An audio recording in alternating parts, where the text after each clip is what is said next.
Hey everyone, again it's me Roden and welcome back to another video, and today is July 3rd, 2023, and today marks my 5th year in Mongolia.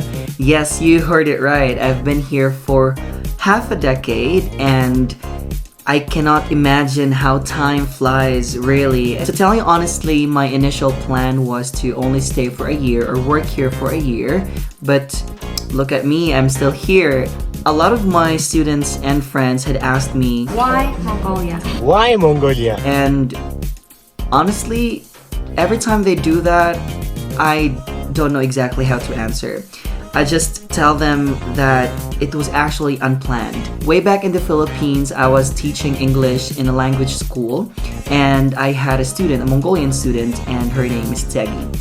She stayed in my class for 5 months, and during one of our classes, perhaps she or we actually brought up this topic, and she said, why shouldn't I work in her country? And I was like, okay, cool. I mean, at that time I was too young, I guess, and I just grabbed the opportunity. Fast forward, I was offloaded at first because I didn't have this overseas employment certificate. I didn't know I had to take it. I kind of lost hope that I could come here because it took about 2 months for me to be able to get that certificate. Anyway, thank you to my dearest friend Zola as well for paying my airplane ticket. I wouldn't say my first and second year, I wouldn't say it's great. I wouldn't say it was awesome because of some struggles or challenges that I had to overcome. As I've mentioned, I was naive about the country. I didn't even know the location. I didn't know that it's located between Russia and China. Another thing I had to endure, or has to still endure, is their harsh winter. To tell you honestly, the capital city, Ulaanbaatar, is the coldest capital in the world. So in the winter, we have to wear warm clothes, probably 3 layers, maximum or minimum. And I'm a skinny guy, so I easily get cold. The second thing is their food. Now, meat is a huge part of their diet. They love to eat beef and mutton or lamb meat. And in the Philippines, I had never eaten, or I've never eaten lamb meat, and I don't usually eat beef. So the first time I came here, it was so hard for me to eat these meats because of the smell mainly. It took me years to get used to the food and get used to the smell, but right now I can eat every Mongolian food. I mean, you can name it. We have hoshor, we have horhog. They're one of the traditional foods that they have. I also love tsoang. It's like pancit in the Philippines, honestly. And we have dumplings and a lot more. And I love Mongolian food now. I can live with it, so I think it's not a problem. The third challenge I had, I think also for many foreigners, is the language. So Mongolians have their own language, and at first I couldn't read, I couldn't speak, even the basic phrases.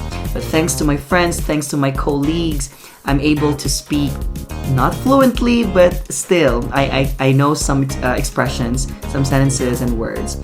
I think the saddest thing that happened to me was the incident that took place, I think in July 2019 or something. So I got into a trouble where a Mongolian businessman kind of attacked me, and of course, I had to report that to the police. But anyway, I'd like to share with you as well the great things that I have experienced in Mongolia. I have worked for 3 other schools, and right now I'm working for another school. This is my 4th. Now, each of them kind of taught me something. The first school taught me to be brave and how to stand up for my rights. You know, as overseas Filipino workers, we should know our rights and we should not let our employers to to violate those rights. We have the right as a worker, and we should exercise that. Second school made me feel like I had a real family, and the director and my co-teachers supported me at all costs, no matter what happened. I felt like I had a family on my back, which was great. The third school tested my limits, but eventually taught me patience. The kind of students that I had there were very different. They were so different that I had to be more patient and understanding, especially towards kids. Now, the school that I'm working for right now also, it made me realize how fun teaching is and how I can influence the students in a positive way. I've traveled to many different provinces. I went to Sithink, I went to Hinti, Dornogov. I also visited Bayonghongor, Tsaohang, Huvskul, Omengov. Of course, I've seen lakes, canyons, deserts, different temples, and of course I would love to travel more. I would love to explore Mongolia more, and of course be sure to subscribe to my channel so you'd be able to see that as well. The best thing about working here, I guess, would be my Filipino friends and Mongolian friends. I have made a lot of friends here, and I would be forever grateful for these people, because through ups and downs, they are there for me. You know, happiness and sadness, they're there. They're willing to help. They're willing to give advice to me no matter what.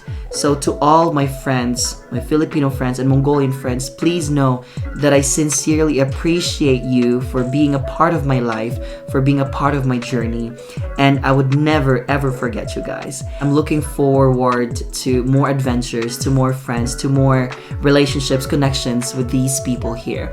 And to those of you who are watching, I hope you'd want to visit Mongolia someday, because it's a great country. It's a really great country.